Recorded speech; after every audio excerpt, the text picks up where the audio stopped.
Alright, सो 6 reaction अब तक हो चुके हैं. Let's go for the 7th reaction, one of the very famous chemical reaction जो अगेन आपने 11th में पढ़ा था. हाइड्रोकार्बन, वही सदाबहार चैप्टर हमारा जिसके अंदर हमने पढ़ा था एरोमेटिक कंपाउंड. एरोमेटिक कंपाउंड में ये दोनों बंदे आपको मिले थे, Friedl-craft alkylation and Friedl-craft acylation reaction. अब मैंने यहाँ पे कुछ प्रेजेंट किया हुआ है आपको, जिसमें आपका हाइड्रोजन डेरिवेटिव, फिर उसमें phenol and then aniline. In short hydrogen derivative chapter, then उसके बाद अल्कोहल, फिनॉल, ईथर का फिनॉल एंड अमाइंस चैप्टर का एनालिन. वो 3 चैप्टर के रिएक्शंस आप इसमें एक साथ कंपाइल किया हुआ है. तो तीनों में एक ही मैकेनिज्म हो रहा है, there is only one single mechanism happening. इसीलिए हमें उसे उस तरह से पढ़ना है कि हम 3 चैप्टर की चीजें एक साथ कर रहे हैं. समझ में आ रहा है? चलो, पहली बात यहां पे ये हो रहा है कि यहां होता है सब्स्टिट्यूशन रिएक्शन. ठीक है, फर्स्ट थिंग हमने स्टार्टिंग में सब्स्टिट्यूशन देखा था, उसके बाद हमने एलिमिनेशन देखा था, राइट. और अब हम अगेन सब्स्टिट्यूशन देखने वाले हैं. तो यहां पे होता है सब्स्टिट्यूशन रिएक्शन, जो होता है electrophilic substitution. There are 5 chemical reaction which are very famous in your syllabus as an electrophilic substitution reaction के नाम पे. वो है पहला वाला halogenation, number 2 nitration, number 3 sulphonation, number 4 Friedel Craft alkylation and number 5 Friedel Craft acylation reaction. ये 5 reactions हैं जो बहुत फेमस हैं इलेक्ट्रोफिलिक को लेके. जंप करते हैं हम इसके ऊपर. साइंटिस्ट नाम है और इधर दिया हुआ है alkylation. Alkylation means what? Alkyl group को रिएक्ट करवाना, सब्स्टिट्यूट करवाना, राइट. तो हमारे पास यहां पे 4 रिएक्टेंट्स हैं. अभी देखो हमने क्या किया, 4 रिएक्शंस को एक ही में रख दिया. समझ में? जुगाड़ है, मतलब इंडियंस है ना यार. एक काम में मतलब एक तरीके से भाई एक ही काम थोड़ी नहीं करते हैं हम. ट्राई करते हैं कि 3-4 काम एक साथ निकल जाए तो अच्छा रहेगा, टाइम बचेगा, ऐसे पॉइंट ऑफ व्यू में. बेंजीन, क्लोरोबेंजीन, फिनॉल, एनालिन, चारों में सेम मैकेनिज्म होगा, चारों में इलेक्ट्रोफिलिक सब्स्टिट्यूशन होगा और चारों के अंदर जो बेंजीन है उसके अंदर का हाइड्रोजन रिप्लेस होगा CH3 से. ठीक है, तो यहां पे हमारे पास क्या है, CH3, ये ग्रुप. क्लियर हुआ? तो अभी यहां से बेंजीन में से जो ऊपर दिख रहा है आपको हाइड्रोजन इधर, तो इधर एज यू नो फॉर्मूला क्या है, C6H6. तो आप यहां से एक हाइड्रोजन बाहर निकालो और Cl को लेके बाहर लेके जाओ. क्या फॉर्म करेगा? HCl. अभी जहां से हाइड्रोजन बाहर निकाला वहां CH3 रख दो, क्या मिलेगा आपको? टाउलिन. You will get टाउलिन here. Benzene के ऊपर CH3 आ गया. ठीक है, सेम मैकेनिज्म क्लोरोबेंजीन में. बट अब यहां आता है एक सेकंड फैक्टर जो शायद मेरे हिसाब से आपको मालूम होगा. There is something called as resonance effect. ये 11th में आपने स्टडी किया था और मैंने आपसे एक बार जब वीडियो शेयर किया था नॉमेनक्लेचर का, तो उसमें आपको मैंने दिखाया था something called as inductive effect, resonance effect, mesomeric effect. इसको तीनों को हमने स्टडी किया था एक्टिवेटिंग ग्रुप, डीएक्टिवेटिंग ग्रुप में. मैंने बहुत पहले स्टार्टिंग में एक इंडक्टिव इफेक्ट का वीडियो अपलोड किया था, 4 पार्ट्स थे, डिटेल्ड वीडियो था वो. और उसमें भी मैंने आपसे शेयर किया था एक्टिवेटिंग ग्रुप, डीएक्टिवेटिंग ग्रुप का एक चार्ट था. क्लियर? जो फिलहाल इस वक्त भी आपके स्क्रीन पे फ्लैश हो रहा होगा, एक बार देखना. तो उसके एक्सट्रीमली लेफ्ट साइड में you are having +I +R +M effect in activating group and -I -R -M effect in deactivating group. ठीक है, तो यहां पे जो शो हो रहा है, जो दिख रहा है आपको Cl, OH, NH2, ये लोग क्या करेंगे? इलेक्ट्रॉन्स डोनेट करेंगे. किसको? बेंजीन को. तो बेंजीन को इलेक्ट्रॉन डोनेट किया तो रेजोनेंस फॉर्म हुआ. रेजोनेंस फॉर्म होने को प्लस पॉइंट क्या मालूम है? प्लस पॉइंट ये है कि जब Cl इलेक्ट्रॉन देगा, जब यहां पे रेजोनेंस बनेगा, तो बेंजीन के पास और 5 कार्बन है जो फ्री हैं, जिनके पास कोई एक्स्ट्रा ग्रुप नहीं है. देखो ना, ये जो फर्स्ट कार्बन था यहां पे Cl आ गया, फर्स्ट कार्बन पे Cl आ गया, लेकिन बचे हुए जो 5 कार्बन है, ये कार्बन नंबर 2, 3, 4, 5, 6, ये जो 5 कार्बन है ये अभी भी फ्री हैं. मतलब उनके हाइड्रोजन को हम रिप्लेस करके किसी और को वहां पे रख सकते हैं. बट 5 कार्बन में से कौन से हाइड्रोजन को हम रिप्लेस करेंगे? सब्स्टिट्यूट करने वाले किसको? तो वो आपको रेजोनेंस समझ में आता है. फिलहाल उतना टाइम तो है नहीं हमारे पास, इसलिए हम क्या करेंगे, हम आपको समझाते हैं क्या एग्जैक्टली है. तो यहां पे ये वाला पार्ट जो मैंने यहां पे डॉट किया हुआ है, ये वाला कार्बन, फिर उसके बाद ये वाला कार्बन और फिर ये carbon, that means carbon number 2, carbon number 4, carbon number 6, ये जो है ये एक्टिवेट होता है और वहां पे आपका कोई भी इलेक्ट्रोफाइल आकर सब्स्टिट्यूट होगा सिर्फ इन्हीं पोजीशंस पे, carbon number 2, carbon number 4, carbon number 6. कौन से एग्जांपल में? Chlorobenzene, phenol, aniline. क्लियर हुआ? तीनों में सेम होगा, carbon number 2, carbon number 4, carbon number 6, यहां भी वही है चीज. क्लियर? मतलब जो भी मैं सब्स्टिट्यूट करने वाला हूं, यहां पे मैंने लिया CH3, तो CH3 कहां जाएगा? CH3। अब ये दोनों जो कार्बन नंबर 2 कार्बन नंबर 6 है, कौन सा पोजीशन है? ये ऑर्थो पोजीशन है। याद करो, आपने स्टडी किया है बेंजीन में 3 पोजीशन होते हैं, ऑर्थो, पैरा, मेटा। ऑर्थो कहां होता है?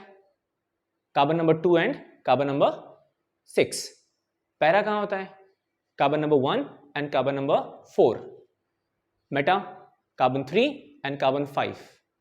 ये सभी बेंजीन रिंग के अंदर ये पोजीशंस हैं।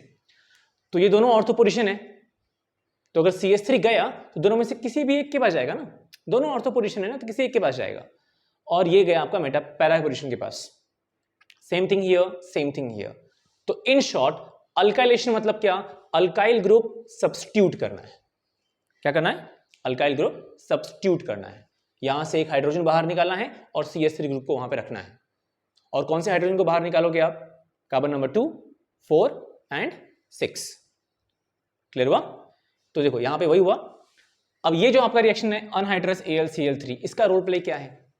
The role play of anhydrous AlCl3 is to prepare और टू प्रोड्यूस इलेक्ट्रोफाइल।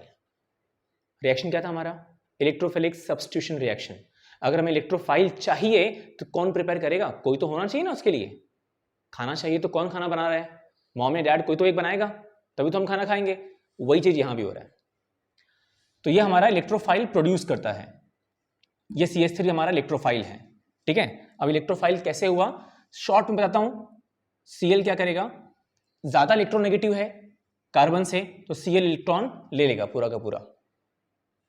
और यहां पे कार्बन के पास चार्ज क्या आएगा? पॉजिटिव। Cl पे आएगा नेगेटिव। अगर कार्बन के पास चार्ज पॉजिटिव आ गया मतलब वो इलेक्ट्रोफाइल हो गया। तो ये CH3 जाएगा इनके पास। अब ये देखो, पहले बेंजीन के पास गया सिर्फ फर्स्ट कार्बन के पास, तो ये आपको मिलता है बेंजीन विद CH3 टाउलिन। फिर यही CH3 क्या करेगा? दोनों ऑर्थो पोजीशन है ना, तो किसी एक के पास जाएगा और पैरा पोजीशन के पास जाएगा।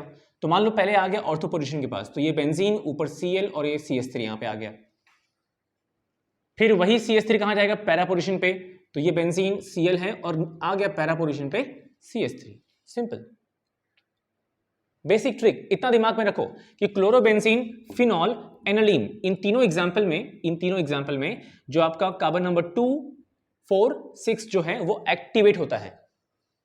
ठीक है, कार्बन नंबर 2 और 4 जो है 6 जो है 2, 6 ये ऑर्थो पोजीशन है, तो किसी एक जगह पे CH3 जाएगा, किसी भी एक जगह पे। दोनों ऑर्थो है ना, किसी एक के पास जाएगा। और या फिर सेकेंड थिंग वो पैरा पे जाएगा। सेम फिनोमिना देखो, बेंजीन ऊपर OH है और CH3 कहां गया? पहले ऑर्थो पे गया फिर पैरा पे गया। बराबर। अगेन ये एनालीन है, यहां भी क्या होगा? CH3 कहां जाएगा? कार्बन नंबर 2 पे और कार्बन नंबर 4 पे, मतलब ऑर्थो और पैरा पे। सिर्फ ऑब्जर्व करो, यहां पे सब्स्टिट्यूशन हुआ है। बेंजीन, क्लोरोबेंजीन, फिनॉल, एनालीन, ये लोग वैसे के वैसे ही दिख रहे हैं यहां पे, उनको हमने छेड़ा कुछ भी नहीं है। सिर्फ इतना किया है कि उनके अंदर का हाइड्रोजन हटाकर वहां पे वो CH3 ग्रुप पुटअप किया हुआ है। से ये आपका Cl क्लोरोबेंजीन, साथ में CH3 आ गया। ठीक है, यहां भी CH3 आ गया। ये फिनॉल और CH3 आ गया, इधर एनालीन, CH3 आ गया। सिंपल। क्लियर हुआ? तो कंटेंट बहुत इजी है अल्काइलेशन का। नाम याद रखो, Friedel-Crafts alkylation. Likewise Friedel-Crafts acylation reaction. Acylation reaction. अब ये थोड़ा सा हटके है। हटके इसमें क्या है मालूम है? एक टर्म दिया हुआ है जिसका नाम है असाइलेशन। मतलब असाइलेशन करने के लिए कोई तो रिस्पॉन्सिबल होगा। जैसे अल्काइलेशन करने के लिए कौन था? अल्काइल क्लोराइड, मतलब CH3 अल्काइल है हमारा। तो CH3 की जगह पे अगर मैंने पुटअप कर दिया C2H5, कोई बात नहीं, कर सकते हैं हम, हमारी मर्जी है वो। तो CH3 की जगह पे C2H5 लिख दो, इथाइल हो गया। C3H7 लिख दो, प्रोपाइल हो गया, अपने ऊपर है। तो असाइलेशन करने के लिए भी कोई असाइलेटिंग रिएजेंट होगा। असाइलेटिंग रिएजेंट, अब वो कौन हो सकता है? एक तो आपके सामने पड़ा हुआ है यहाँ पे। ठीक है, अब इसका नाम क्या है पहले वो लिखते हैं। The name of this one is acetyl chloride.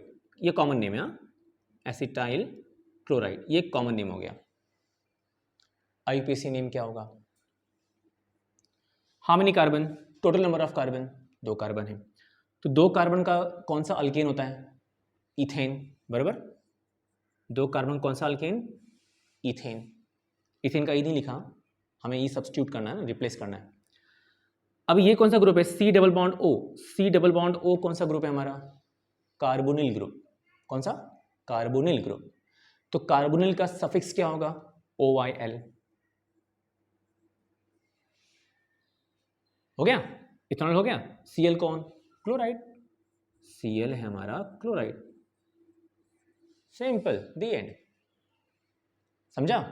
तो ये हमारा हो गया एसिटाइल क्लोराइड या फिर इथेनॉइल क्लोराइड। ये हमारा एक रिएजेंट है असाइलेशन करने के लिए। दूसरा है एसिटिक एनहाइड्राइड, दूसरा है एसिटिक एनहाइड्राइड। वहां पर भी जो रिएक्शन यहां पे हो रहा है, मैकेनिज्म हो रहा है, वही सेम थिंग रिएक्शन मैकेनिज्म वहां पर भी होता है, कोई डिफरेंस नहीं है इसमें।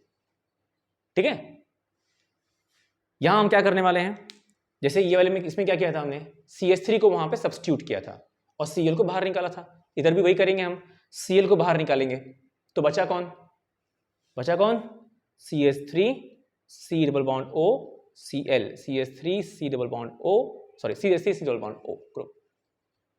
ऑलराइट, अब ये ग्रुप कहां सब्स्टिट्यूट करोगे आप, वही same thing, ortho and para position. दो ऑर्थो है तो हम किसी एक के पास सब्स्टिट्यूट करेंगे, और फिर पैरा तो एक ही है तो हम किसी एक को पैरा को दे देंगे। ऐसा ही सेम टू सेम अगर आप ऑब्जर्व करो, ऊपर और नीचे कंपेयर करो, वहां पर CH3 सब्स्टिट्यूट हुआ था, यहां पर CH3CO सब्स्टिट्यूट हुआ है।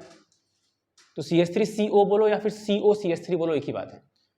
CO CH3 बोलो या CH3CO बोलो। तो जहां जहां CH3 दिख रहा है आपको ऊपर वाले रिएक्शन में, जहां जहां CH3 दिख रहा है वहां वहां पे आप CO CH3 पुटअप कर दो, CO CH3 पुटअप कर दो, हो गया, सिंपल डिपल हो गया। तो इधर CH3 था तो मैंने यहां पे CO CH3 लिख दिया, नाम हो गया इसका एसिटोफिनोन। एसिटोफिनोन कौन है हमारा, एरोमेटिक कीटोन है। ठीक है, पहला एरोमेटिक कीटोन है हमारा। उसके बाद यहां पे CH3 था तो मैंने यहां पे CO CH3 पुटअप कर दिया। फिर इधर फिनॉल में इधर CH3 आ गया था तो यहां मैंने CO CH3 पुटअप किया। फिर ऊपर यहां पे भी CH3 था तो यहां भी मैंने CO CH3 पुटअप कर दिया। करना क्या है, सब्स्टिट्यूशन है, जैसा ऊपर किया वैसे नीचे करेंगे, हेडिंग का ही फर्क है ना बस।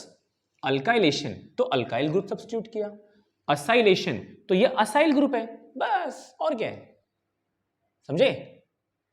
नाम पे देखो, नाम क्या रहेगा, 2 और 4, मतलब ये फर्स्ट जो कंपाउंड है, फर्स्ट कंपाउंड का नाम क्या रहेगा, 2-क्लोरोटाउलिन। ये हमारा कार्बन नंबर 1 है, ये कार्बन नंबर 1 है और ये कार्बन नंबर 2 है।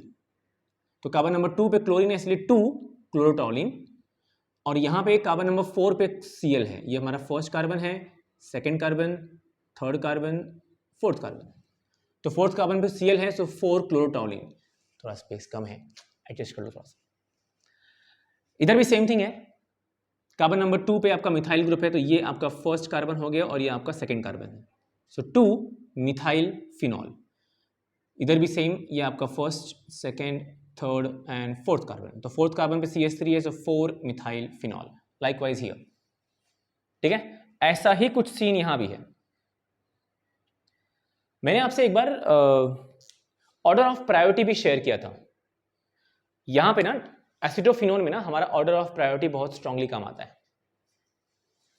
तो ऑर्डर ऑफ प्रायोरिटी के हिसाब से, if you know the answer just let me know in the comment box. Order of priority के हिसाब से which comes first, ketone, phenol, sorry OH, alcohol, amine. तीनों को जरा अरेंज करना मुझे प्लीज, अरेंज करके जरा कमेंट बॉक्स में शो करना right now. Ketone, alcohol and amine, इन तीनों को जरा अरेंज करो, मुझे कमेंट बॉक्स में शो करो कि एग्जैक्टली कहां पे कैसा क्या आ रहा है, ठीक है। एंड उसके अकॉर्डिंग उसका नाम यहाँ पे शो आउट किया हुआ है। सेम वे, जो जैसा नाम यहाँ पे था वैसे ही नाम यहाँ भी है। अभी ये बेंजीन और COCH3, benzene COCH3 is my acetophenone, benzene COCH3 is my acetophenone, और कार्बन नंबर 2 पे Cl है, सो 2-क्लोरोएसिटोफिनोन या 4-क्लोरोएसिटोफिनोन। ये हमारा 2-क्लोरो है। Again you can have a name, ये कार्बन नंबर 1 है, ये कार्बन नंबर 2, और ये वाले केस में कार्बन नंबर 1 हमारा ये है, फिर 2 एंड देन 3 देन 4, तो फोर्थ क्लोरो पे है। तो बेंजीन COCH3 इज एसिटोफिनोन जो यहां पे हुआ, ठीक है। ऐसे ही बाकी सारे भी। और याद रखिएगा, फिर कहता हूं मैं, फ्राइडल क्राफ्ट रिएक्शन जो दोनों है, alkylation acylation, both are important. Acylation कहीं भी होता है ना, just keep that one thing clear, acylation कहीं भी होता है ना, उसका मैकेनिज्म सेम होता है। There is a strong possibility कि मैंने यहां पे 4 रिएक्टेंट कंसिडर किए हुए हैं, ठीक है, इसके अलावा भी अगर कोई दूसरा आ गया, 5th रिएक्टेंट, 6 कोई और भी आ गया अगर, तो उसमें भी मैकेनिज्म सेम होगा, डिक्टो सेम मैकेनिज्म होगा वहां पर भी। वहां भी आपको क्या करना है, ये आपका असाइल ग्रुप है, ठीक है। असाइल का फॉर्मूला क्या होता है शॉर्ट में, ये होता है RC⋯O, ये होता है असाइल। अब यहाँ R की जगह पे CH3 है, इतना ही फर्क है। तो ये आपका जो असाइल ग्रुप है, ये जो आपका असाइल ग्रुप है, ये आपको सब्स्टिट्यूट करना है। अब वहां मैंने 4 रिएक्टेंट कंसिडर किए हैं जो आपके सिलेबस में है, उसकी जगह पे अगर कोई और भी आ गया तो भी मैकेनिज्म सेम ही होगा, मैकेनिज्म में कोई एक स्ट्रांग सा भी, माइन्यूट सा भी डिफरेंस नहीं आएगा। क्लियर हुआ? And I am damn sure कि आपको ये दोनों रिएक्शन समझ में आए।